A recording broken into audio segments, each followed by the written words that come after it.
ঘন্টা 2 ঘন্টা আগে আছে কেডা কেডা আছে নাম ক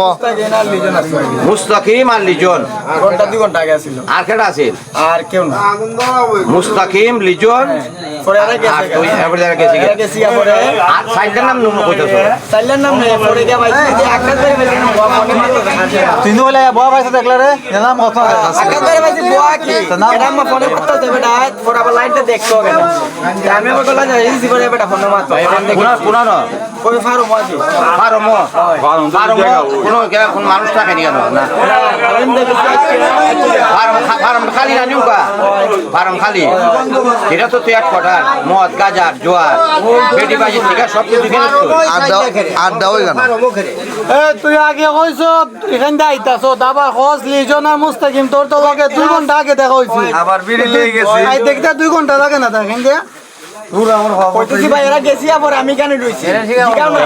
গেছে আবার আমি পূর্ব অগ্নিপাড়ার হঠাৎ করে একটা সোয়াল শুনতে পাই আমরা এখন শোনার লোকে আমরা এই স্পটে যাই গিয়ে দেখি একজন সুর ধরা হয়েছে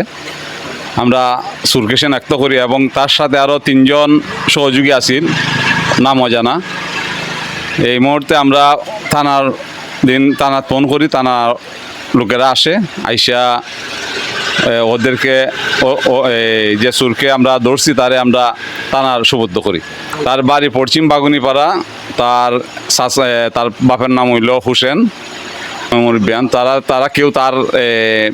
জিম্মা নিতে চায় নাই বিদায়ী আমরা থানার মাঝে সুবদ্ধ করছি তারে পূর্বে পুরান বাজারও ধরা হয়েছিল তখন আজকে একটা চুল শিক্ষা শুনে আমরা দৌড়ে গেছি দেখছি এলাকাবাসী ফুলাফান মিল্লা তারে ধরছে তার সাথে আরও 3 জন ছিল 3 জন দৌড়ে পালিয়ে গেছে আমরা তারে দৌড়ে আইনিয়া মুরব্বিয়ানের মাধ্যমে আমরা তারে থানায় ফোন দিয়া আইনের আওলা করে দিয়েছি।